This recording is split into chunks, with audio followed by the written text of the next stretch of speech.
Bonjour à tous. Le but d'aujourd'hui, c'est de venir un petit peu discuter, échanger avec vous et brainstormer sur l'une de nos solutions qui s'appelle Bluefize, que je vais vous présenter aujourd'hui. Alors, dans un premier temps, donc, je suis Florent Jacot, je suis le responsable commercial sur tout ce qui est partie projet et également client, que ce soit dans le cadre d'expérimentation ou de déploiement de notre solution chez nos clients. Et je suis venu accompagné de Jean-Luc Gémeaux, qui est l'un des cofondateurs de Forcom. Forcom étant l'entreprise qui édite la solution Bluefize. Alors, juste avant de parler du positionnement de notre produit et de notre produit, je vais vous dire quelques mots sur Forcom, savoir un petit peu qui l'on est et d'où l'on vient. Alors, deux, trois choses importantes. La première, c'est que l'on est une PME 100% français. C'est quelque chose qui tient à cœur de mes deux patrons. On a deux métiers historiques.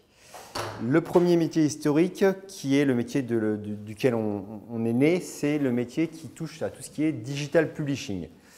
En deux, trois mots, qu'est-ce que ça veut dire? On est éditeur d'une solution à destination des groupes de presse aujourd'hui qui permet aux groupes de presse de diffuser et de vendre leurs magazines et leurs journaux de façon numérique sur les devices mobiles que l'on connaît tous, à savoir les smartphones et les tablettes. Ça, c'est notre cœur de métier historique. Pourquoi je vous en parle? Parce que c'est un intérêt majeur sur notre deuxième métier qui nous amène ici aujourd'hui, à savoir la sécurisation des données. L'intérêt pour nous de venir de ce monde-là, c'est qu'on vient du monde des usages. On est né avec ces petites bêtes-là qu'on a tous, les smartphones et les tablettes, avec des nouveaux usages qui ont été créés grâce à ces devices-là. Le fait de venir de ce monde-là nous a permis de prendre la sécurité sous un autre angle, plus du point de vue user plutôt que du point de vue sécurité. On a bien évidemment apporté la brique sécurité puisque c'est notre cœur de métier aujourd'hui sur le deuxième métier qui est Bluefize, mais toujours dans l'optique de mettre en avant l'utilisateur pour pouvoir permettre à tous les utilisateurs qui n'ont pas forcément vos compétences et nos compétences techniques de pouvoir amener de la sécurité sur leurs données pour protéger leurs data. Deux, trois petites choses encore sur la PME. Donc, on existe depuis maintenant 9 ans. On est une trentaine de collaborateurs. Et au niveau de notre deuxième métier, à savoir la sécurisation des données, on a quelques macarons vignettes, on va appeler ça comme ça, que vous voyez en bas de l'écran, à savoir la BPI France, donc anciennement Oseo, qui nous soutiennent sur notre innovation. Et le deuxième, c'est le label France Cybersécurité. Et le troisième, c'est un prix que l'on a reçu dans la dynamique d'une expérimentation avec le ministère de la Santé. C'est un prix que l'on a reçu de la part de la ministre de la Santé, le prix Blaise Pascal sur la sécurisation des échanges de données. Donc voilà au niveau de Forcom qui édite la solution Bluefize. Maintenant au niveau du produit en lui-même. Alors avant de vous parler du produit, j'aimerais vous parler un petit peu de la philosophie du produit sur l'axe sécurité. Vous le savez, je pense encore mieux que moi, vous savez encore mieux que moi ce que c'est qu'une solution de chiffrement end-to-end, comment ça se passe. Bluefize pour nous est une solution de chiffrement end-to-end user. Qu'est-ce que l'on entend par là? On entend par là que l'on ne va pas s'arrêter à du chiffrement end-to-end classique, à savoir un émetteur qui chiffre une donnée pour la transmettre à un destinataire de façon sécurisée. On va également aller jusqu'à la protection de la donnée, jusqu'à l'utilisateur. C'est le petit graphique que vous voyez derrière moi, à savoir les différentes vulnérabilités que l'on peut avoir dans une solution de chiffrement end-to-end classique et les vulnérabilités que l'on est capable de corriger dans une solution de chiffrement end-to-end user qui est Bluefize aujourd'hui. Pour être tout à fait objectif et transparent avec vous, dans ce petit schéma, si vous regardez bien sur la partie basse du schéma, vous voyez qu'il y a aujourd'hui une faille, une vulnérabilité qu'on n'est pas en mesure de corriger. Cette vulnérabilité-là, c'est tout ce qu'on appelle malveillance de l'utilisateur, à savoir la copie d'écran ou la prise de photo sur un document, sur une donnée. Aujourd'hui, c'est quelque chose qu'on a du mal à corriger et c'est une des vulnérabilités aujourd'hui qui n'est pas couverte par notre solution. L'avantage majeur de ce dispositif end-to-end user, c'est qu'on est quand même capable de réduire 5 failles majeures aujourd'hui qui subsistent, à savoir le partage et le stockage des données mal contrôlées. Donc, on utilise tous aujourd'hui avec l'éclatement du partage de données des solutions type Dropbox, Cloud ou autres. On sait tous qu'il y a des vulnérabilités à utiliser ces systèmes-là. Excusez-moi. Je vous en prie. Oui, j'ai deux petites questions. Ouais. La première, c'est que pour moi, du chiffrement de bout en bout d'utilisateur, vous avez par exemple BPG ou PGP qui permet de faire du chiffrement de bout en bout. J'ai cru comprendre que vous adressez. Donc si c'est possible, si vous pouvez nous dire un petit peu ce que vous adressez, pour qu'on comprenne le périmètre. Et la deuxième, c'est que vous nous dites que, alors certes, vous ne maîtrisez pas totalement le DLP, ce qui me paraît normal pour un chiffrement, Data Prevention, mais pourquoi vous n'intégrez pas une solution de watermarking dans la présentation de vos documents qui tendrait à réduire cette vulnérabilité que vous présentez? Je vais me permettre d'intervenir. Le principe de Blue se positionne sur, si vous utilisez PGP, c'est du end-to-end, c'est-à-dire que j'ai la donnée, je la chiffre, je vous donne les moyens de la déchiffrer, et vous avez ma donnée en clair sur votre poste. Ce que nous, on veut, pour vous préciser avec Blue, c'est que la donnée n'est jamais en clair sur votre poste. Et si c'est ma donnée à moi, elle est sur votre poste. Je ne sais pas si vous avez un antivirus à jour, je ne sais pas comment ça se passe, le PGP m'a juste assuré le transfert sécurisé, mais m'a pas rassuré sur le fait que qu'est-ce que vous allez faire avec ma donnée. Donc Blue se positionne à sécuriser la donnée sur le poste du partenaire à qui j'ai envoyé l'information. Autre chose, Blue, on va vous l'expliquer comment il fonctionne. Dans la simplicité d'usage, moi, j'utilise Blue, je me suis soucié de ma sécurité, de la sécurité de mes données. Le partenaire qui est en face, je veux qu'il utilise Blue, mais sans compte, sans login, sans password, sans mot de passe. C'est un peu aussi la stratégie de Blue, c'est qu'on va mettre en place toute une sécurité invisible à la personne qui va recevoir le fichier Blue. Tout ce qui est watermarking, c'est une bonne réflexion de pouvoir watermarker le document, et c'est des R&D en cours de réflexion chez nous. Donc ça permettrait, même en capture d'écran ou autre chose, de récupérer de l'information, de savoir qui. Donc ce n'est pas une sécurité active, mais plutôt passive. Donc c'est des réflexions qu'on va mener. Aujourd'hui, on n'est pas en train de dire que Blue, c'est la solution Warrior qui kill tout et qui résout tous les problèmes. Donc, on va apporter des réponses à vos questions dans la suite des slides, mais ce qu'il faut prendre en compte dans le end-to-end user, c'est qu'on n'est pas là à dire « je sécurise juste l'envoi », c'est « je sécurise la data ». Je ne me soucie plus que je ne fais pas juste un coffre-fort ou un tunnel, c'est la data qui m'intéresse. Et la data, elle va vivre dans des environnements hostiles. Et chez le partenaire, c'est un environnement hostile. Blue, c'est se dire, c'est la confiance au-delà des mots. C'est se dire, arrêtons d'avoir confiance. J'ai confiance en un partenaire, je lui donne tous mes documents, j'ai signé un NDA, comme quoi, à la fin de ce NDA, il va supprimer mes données. Ça existe, hein, les contrats, merci, on va travailler 6 mois ensemble, au bout de 6 mois, vous supprimerez mes données. Personne ne le fait.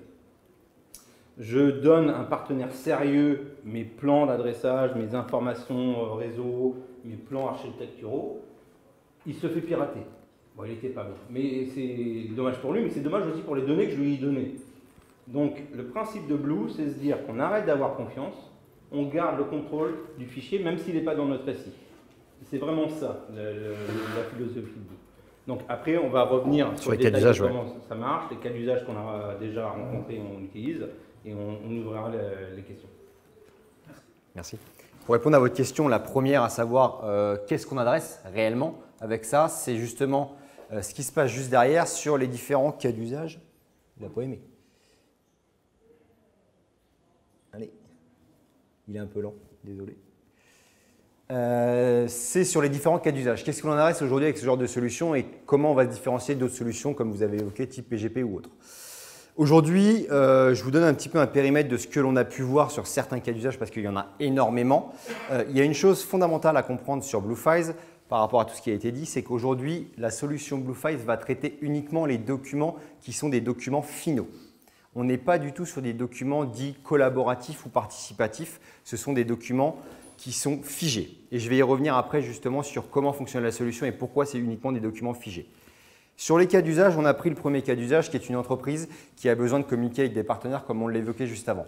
On a pris un cas d'usage qui est relativement commun dans toutes les entreprises et là notamment je pense à un cas d'usage sur du secteur bancaire notamment avec des rapports d'audit.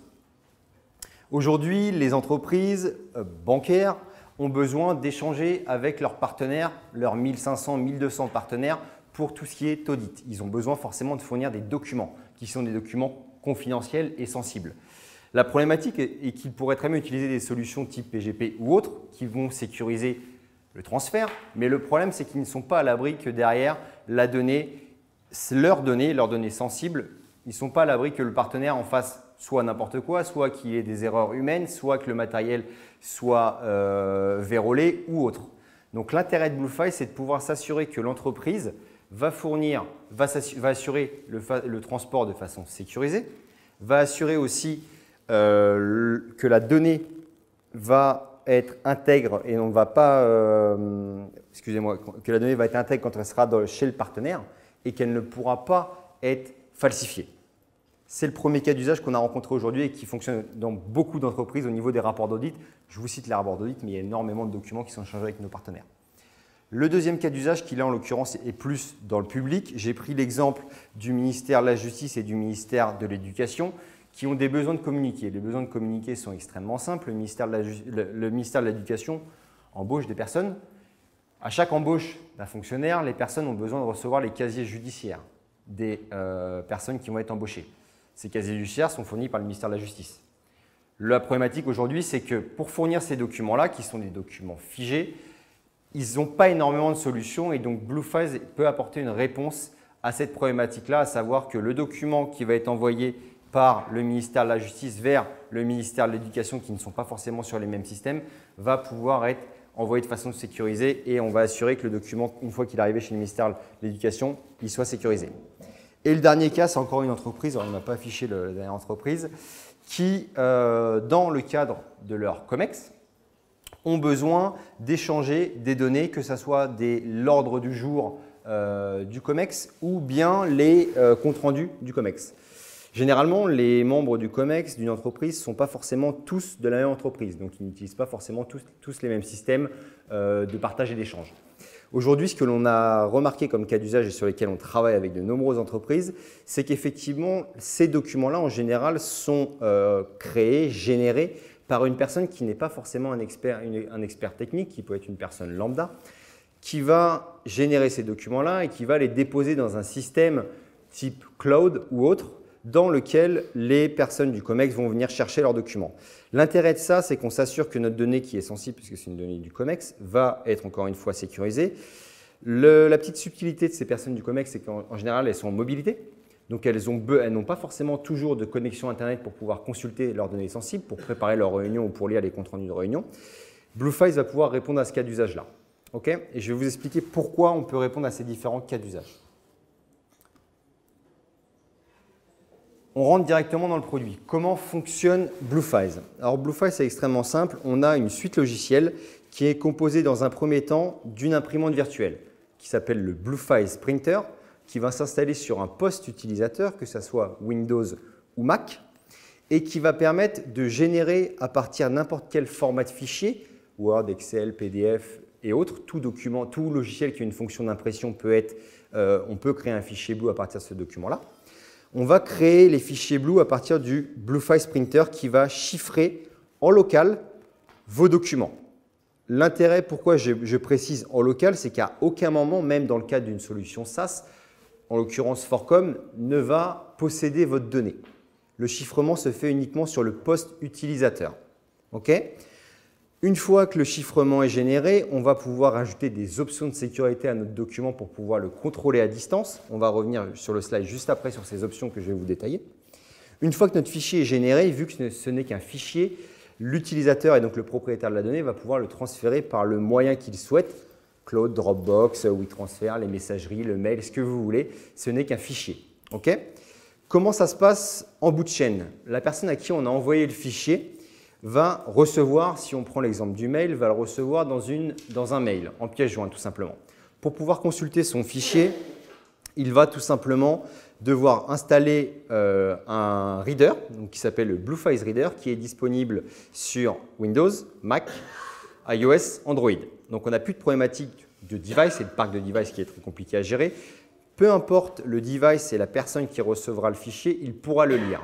Le plus important, les deux choses très importantes, c'est que ce reader-là est accessible à tout le monde puisqu'il est en libre téléchargement gratuitement. Donc, une personne qui ne connaît pas la solution peut très bien lire un fichier Blue. Et la deuxième chose qui est aussi, à notre sens, fondamentale dans la dynamique de simplicité d'utilisation, c'est que la personne qui reçoit un fichier n'a pas besoin de se créer un compte pour pouvoir lire le fichier Blue. Vous allez me dire comment on s'assure que c'est bien la bonne personne qui lit un fichier. Je reviens sur cette question sur le slide juste après avec les différents droits que vous pouvez appliquer à votre fichier. J'ai une petite question. Ouais. Les options de sécurité, là, elles sont en clair. Les options de sécurité sont claires, c'est-à-dire C'est-à-dire qu'une fois qu'on a chiffré les fichiers, on rajoute les options de sécurité pour maîtriser sa diffusion. Mais ces options de sécurité, on est d'accord, tout le monde peut les lire. Non, Ah, elles sont dans le SAS. elles sont dans le SAS. Donc en fait, si on n'est pas connecté, on ne peut pas rajouter d'options de sécurité. Non. C'est ça. D'accord. Je vais revenir dessus parce que vous avez des possibilités de contourner ces options de sécurité et de rajouter de façon online des options pour que les droits se mettent à jour automatiquement. Juste, c'est-à-dire qu'on est obligé quand même de télécharger votre lecteur et l'installer sur un poste. Oui, effectivement. Alors, la suite logicielle, il y a effectivement le Bluefiles Printer qui est un logiciel qui doit être installé, qui nécessite les droits d'administration du poste pour pouvoir créer des fichiers Blue. Par contre, créer, vous m'avez bien entendu, créer effectivement, pour lire les fichiers Blue, c'est effectivement le Bluefiles Reader qui, lui, ne nécessite pas les droits d'administration du poste.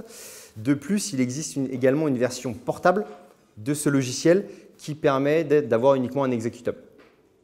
Mais effectivement, il y a une suite de logiciels pour créer les fichiers Blue et un logiciel pour les lire. Signé le binaire? Oui. Deux, trois choses importantes pour recoller un petit peu avec ce que je vous disais tout en amont, à savoir le côté user-friendly et simplicité d'utilisation.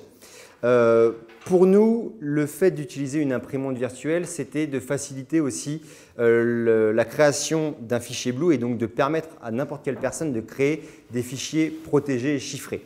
Pourquoi? Pour la simple et bonne raison, c'est qu'aujourd'hui, je pense, j'ose espérer que n'importe quelle personne sait imprimer un document. L'intérêt, c'est effectivement que tout passe par cette imprimante virtuelle et qu'on sort effectivement donc un résultat PostScript, hein, vous l'avez bien compris, mais ça passe par une impression d'un document. Okay, le deuxième intérêt majeur, c'est qu'on ne va pas se cantonner uniquement à la suite Office, par exemple, sur le format de document que l'on pourra chiffrer, qu'on pourra créer avec le Bluefiles Printer. Tout logiciel qui a une fonction d'impression peut créer des fichiers Blue. On a des cas d'usage notamment sur de l'aéronautique ou autre qui utilisent énormément de l'AutoCAD. AutoCAD a une fonction d'impression pour tout ce qui est plan. On est capable effectivement de chiffrer un document qui provient d'un logiciel comme ça. Ou on a le même cas sur des vieux logiciels dans le monde de la santé. Donc voilà un petit peu comment fonctionne la solution. On a un printer pour générer nos fichiers que l'on transfère par le moyen que l'on souhaite et un reader en bout de chaîne pour que les personnes puissent lire nos fichiers, qui est gratuit et qui n'a pas besoin d'avoir un compte pour lire nos fichiers Blue. Je reviens sur la partie contrôle des fichiers et donc options de sécurité. Au moment où je vais générer mes fichiers Blue depuis mon imprimante virtuelle, je vais pouvoir, en amont de mon chiffrement, gérer des options de sécurité. Les options de sécurité, vous les voyez affichées, il y en a plusieurs. La première qui est classique, c'est la possibilité de pouvoir définir une liste d'ayants droit sur nos fichiers. Vu que ce n'est qu'un fichier qui peut être déposé sur un système type cloud, potentiellement beaucoup de personnes pourront l'avoir, mais vous souhaitez restreindre la liste d'utilisateurs et de destinataires. Comment ça se passe? Ça se passe tout simplement en renseignant les adresses mail des personnes. Okay, on se base aujourd'hui dans un premier niveau de sécurisation sur l'adresse mail, mais ce n'est pas que l'adresse mail, c'est également l'adresse mail, mais le matériel qui va en faire la demande depuis le Blue Reader. Puisque le fichier est ouvrable depuis le Blue Reader, il y aura une demande d'enrôlement du matériel quand le fichier voudra être ouvert. C'est un premier niveau. Pourquoi je vous dis que c'est un premier niveau? Parce qu'aujourd'hui, dans certains cas d'usage, que ce soit avec des entreprises du public ou du privé, on a également un système d'authentification forte avec des utilisations de cartes avec des certificats ou de l'envoi de code par SMS ou autre, si tu veux développer ce point-là. Le principe de Blue, c'est pas de dire que c'est la meilleure solution de sécurité aux users. Le principe, c'est de dire… C'est la plus ergonomique. La plus ergonomique, la plus utilisable, et donc qui a le plus de potentiel de fonctionner et d'être utilisée. Je vous donne un défi, vous avez peut-être la capacité d'y répondre. Vous avez 5 minutes tout de suite pour m'envoyer un fichier totalement sécurisé. Non, et vous avez que mon email. PGP, donc non, vous n'avez que mon email. Moi, je ne créerai pas de compte. Et tu n'as pas de TPGP, bien sûr. Et je n'ai pas de TPGP. Mais que je veux que ce fichier… Je vous envoie un fichier Z. Moi j'ai un extranet, je t'envoie une email. Mais que ce fichier, après, vous puissiez m'empêcher à distance de le lire, que je ne l'ai jamais en clair, que je ne peux pas le passer à quelqu'un d'autre. C'est ça aussi l'intérêt de Blue. C'est pas que la sécurité. Bien sûr qu'il y a plein de solutions dans la sécurité de transférer une information. Heureusement qu'aujourd'hui, on a des solutions. Mais le principe de réflexion même du produit Blue, c'est de dire, je te donne la capacité de le lire, mais à tout moment, je t'enlève la capacité de le lire. À tout moment, si tu te fais pirater le poste et ma donnée part avec, ce n'est pas grave. Je suppose que vous en reparler après, des mécanismes de contrôle, et que vous parlerez aussi d'assurance qualité sur le produit. Sur la partie technique, oui, effectivement. Ouais. Alors, ce que disait Florian sur l'email, c'est que quand le Blue Reader démarre, il demande votre email pour vous identifier. Vous mettez votre email, à partir de là, le Blue Reader va envoyer au serveur la demande, vérifier que c'est le bon email, et va envoyer à la boîte mail concernée un code d'activation. Une fois que j'ai cliqué sur ce code d'activation, le Blue Reader a le droit d'ouvrir le fichier. Il faut savoir que ce code d'activation, comme tu disais, n'est valable que sur le Blue Reader qu'on a fait la demande. Donc, il y a une sécurisation qui est de plusieurs niveaux. Premièrement, de celui qui print, c'est lui qui décide l'email qui va être validant. Deuxièmement, il faut avoir accès à la boîte mail. Et troisièmement, c'est la machine qui en a fait la demande qui reçoit le code d'activation. C'est un premier niveau de sécurité. Ce n'est pas le meilleur, puisqu'on peut déjà bypasser le système. Si j'ai hacké votre boîte mail ou des choses, je peux arriver à faire des trucs. Aujourd'hui, on travaille Orange, on travaille avec des groupes où on peut rajouter des cartes de contrôle, des cartes PKI, des cartes racines d'imprimerie nationale, le Mobile Connect d'Orange, on peut du Google Authentificateur, on pourrait imaginer mail plus SMS.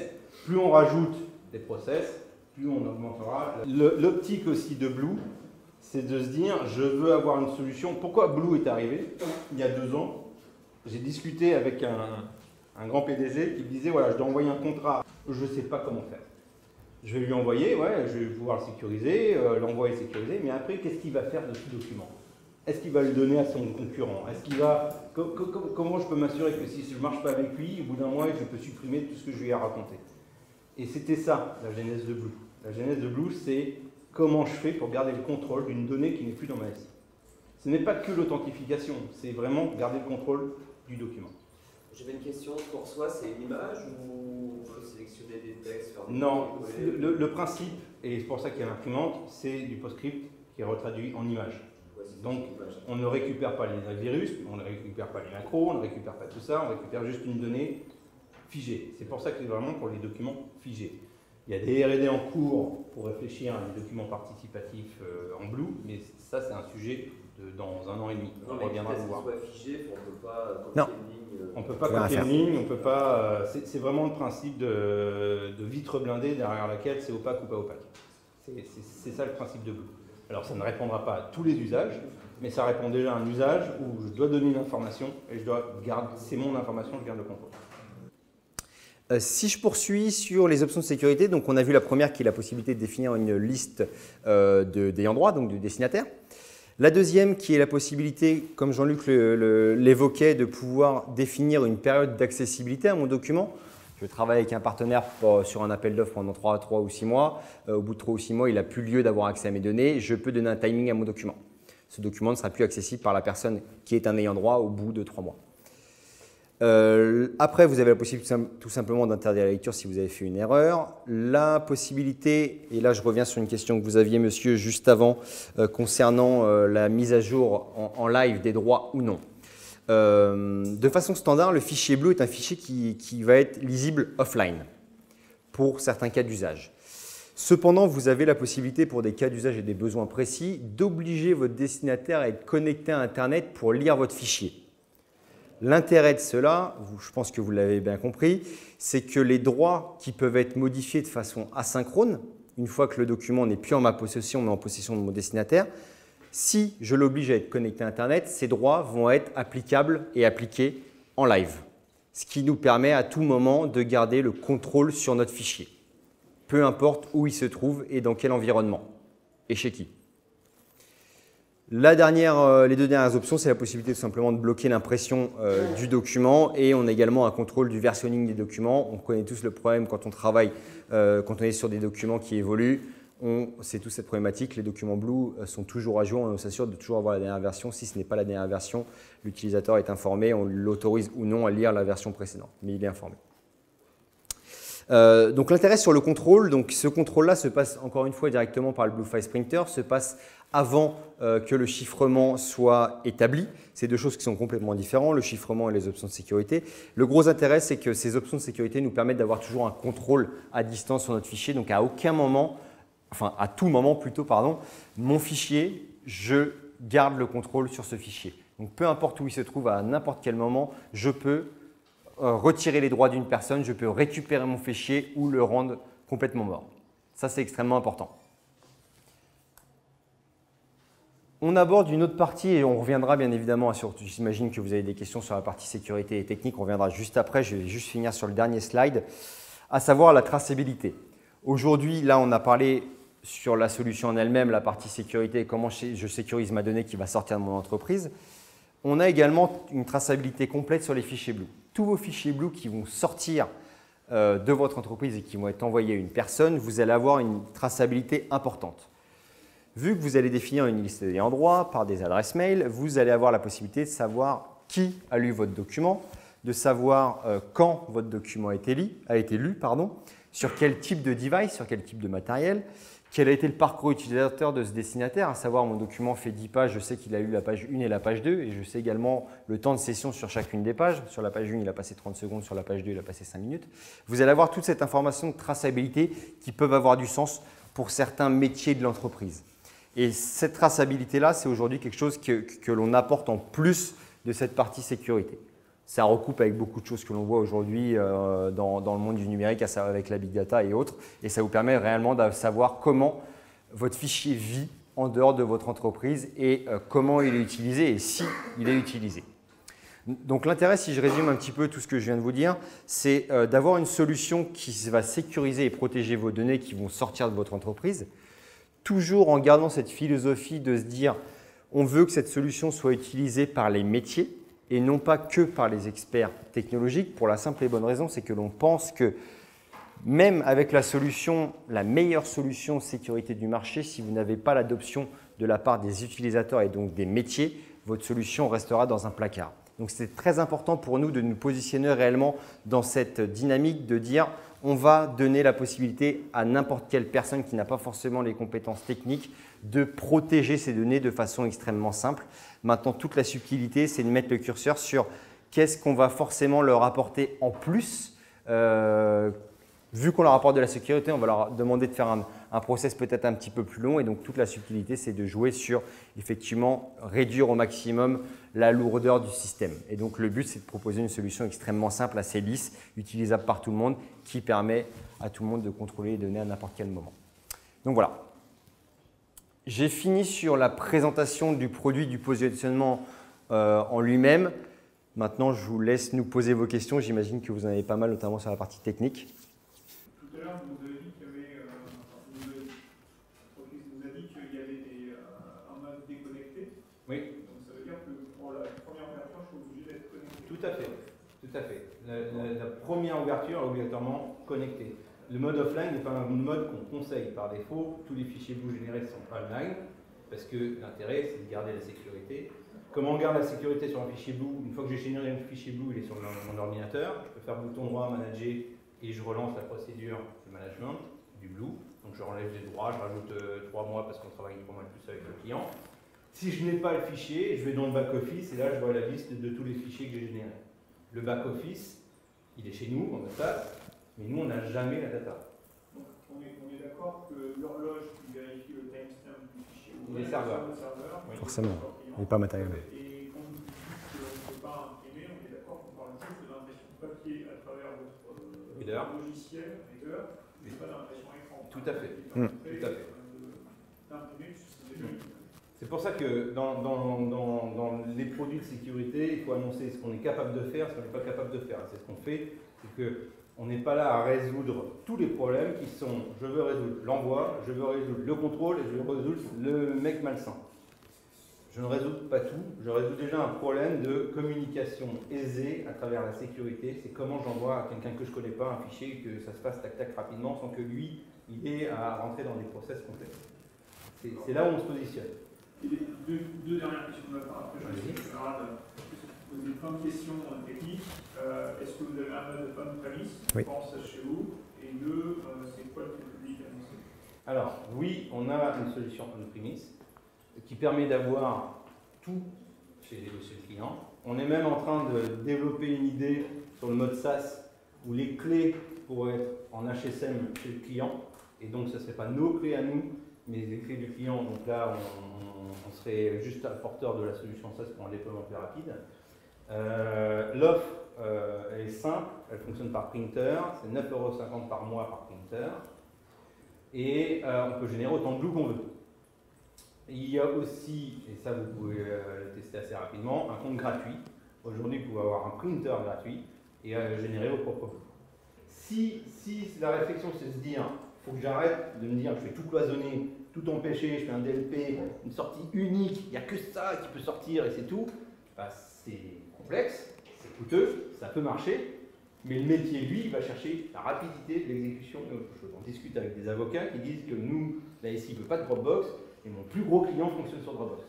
Je dis, non, on installera Dropbox, je m'en fous. Parce que le business a parlé. Je dois utiliser Dropbox.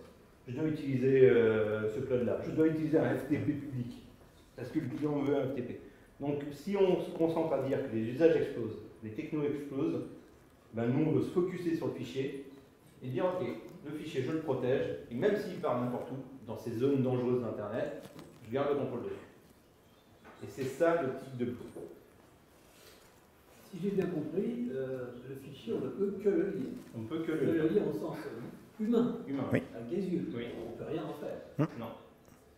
C'est quand même très handicapant, ça, parce qu'un document, c'est rare. Ah ouais, mais c'est des compromis, c'est la sécurité. Alors, c'est une remarque qu'on a souvent. C'est une remarque pertinente. C'est une remarque pertinente, on a souvent cette remarque. Et c'est là où on arrive avec les use cases, parce qu'on a réfléchi pour les clients. Vous avez un appel d'offres. On va dire qu'un appel d'offres, il y a des fichiers qui doivent vivre. Hein, on peut remplir un tableau, on peut remplir des trucs. Mais dans l'appel d'offres, j'ai le plan de tout mon bâtiment. Ils ne doivent pas vivre. C'est juste des informations pour que vous puissiez faire votre cotation. On a des clients du CAC 40 qui ont perdu ces plans. Tous les plans, électriques, bâtiments, tout. Parce qu'ils étaient en perte. Ces plans-là auraient dû être fournis en Glue. Non, je suis bien conscient. Les fiches techniques, les fiches d'adressage réseau, les... On va pas se permettre. On va dire, si un document est envoyé en PDF, pourquoi il n'est pas envoyé en Glue? C'est la question. C'est-à-dire qu'au bout d'un moment, il y a des milliers de documents qui sortent de vos entreprises, mais il y en a certains qui mériteraient d'être en Glue. Voilà. C'est ça le... Mais vous avez bien compris, effectivement, on est uniquement sur les documents qui sont en consultation, mais il existe quand même énormément de cas d'usage sur la consultation. C'est consultation, ouais. C'est un document derrière une vide blindée. Sachant que vous avez je suppose que ça passe à l'OCR. Pas de copier-coller non plus. Non. Allez-y. Allez-y. Sur le format final du fichier, vous avez répondu tout à l'heure que c'était du PostScript transcrit en PDF. Plus précisément, au niveau du PostScript, est-ce qu'il y a moyen de faire le texte? Est-ce qu'avec un outil aussi basique que PDF de texte, sans parler d'OCR, je peux récupérer le texte? Alors, Non. non, le principe, c'est, nous, on va, alors, si, il y a différents sujets. Non, sans rentrer dans des explications longues. À la limite, je me contente d'une réponse booléenne. C'est oui ou non? Bon. Non, le Blue Reader, de toute façon, l'outil de reading du fichier Blue n'est là que pour afficher une image, il n'est pas là pour interagir avec cette image. Donc il n'y aura pas de travail XML, de récupération d'informations ou quoi que ce soit. Le fichier est réellement inviolable. Après, si on autorise que le fichier Blue soit imprimable, la personne peut l'imprimer en PDF, peut après essayer d'extruder et lancer des J'ai entendu en aparté une réponse qui me convient bien. Non, mais il y a deux types de PostScript. Il y a le PostScript où il y a du, en gros, on dit c'est tel font et tel texte, et il y a le PostScript où c'est tu fais des lignes comme ça, c'est l'image. Exactement, c'est l'image. D'accord. Vous avez une question, je crois. Vous avez parlé de l'utilisation, de la l'utilisation comme outil de l'administration de la solution. Console d'administration. D'accord. Quand on vous donne un compte Blue Pro, c'est-à-dire que vous payez pour avoir l'ensemble de la solution, dans le compte gratuit, il n'y a pas les statistiques. Le compte Pro, on peut créer autant d'utilisateurs qu'on veut, autant d'admins. Les admins ont la capacité de créer et d'attribuer des printers. L'admin n'a pas la capacité de se rajouter des droits sur des blues d'un printer donné. Il a la capacité de modifier le mot de passe et de s'accaparer le compte, mais là tout est logué. Dans les R&D futurs, j'en parle, mais c'est un peu en dehors de votre question, on a la velléité d'aller sur du blockchain dans tout ce qui est gestion des profils, des droits et même dans les statistiques. C'est-à-dire s'assurer que la personne a lu le document, je l'écris dans le blockchain. Les droits d'admin ont été changés, je l'écris dans le blockchain. Je me suis attribué les droits sur tel bout, je l'écris dans le blockchain. Pour avoir une notion de document probant ou validant. Donc ça, c'est des R&D qui peuvent venir, le produit évolue. Pour ce qui est de l'admin, lui, l'admin peut créer des utilisateurs, attribuer des imprimantes et voir les statistiques générales globales de son back-office. Après, je vous dis, les R&D, c'est le blockchain qu'on pense important parce que ça nous dédouanerait du niveau back-office à mettre de la sécurité où tout est inscrit dans le marbre, tout le monde peut vérifier. Donc ça, on pense que ça a beaucoup de valeur. Mais ça ne jouerait pas dans le chiffrement des données. Voilà. Est-ce qu'il y a d'autres questions? Donc, non. Ce qu'on voit souvent, c'est des têtes un peu dubitatifs, parce qu'on propose une nouvelle version de voir la sécurité, et en plus, on ne répond pas à tout, on répond à certains use cases, à certaines demandes. Nous, on est ouvert à discuter avec tout le monde. On a des équipes techniques aussi qui peuvent apporter des informations. On peut essayer d'apporter un peu plus d'informations sur certains sujets, donc il ne faut pas hésiter à nous revenir. Là, vous aurez le plaisir de demander nos contacts directement. Après, Voilà, plus de questions. Bravo. Merci. Merci à vous. Merci.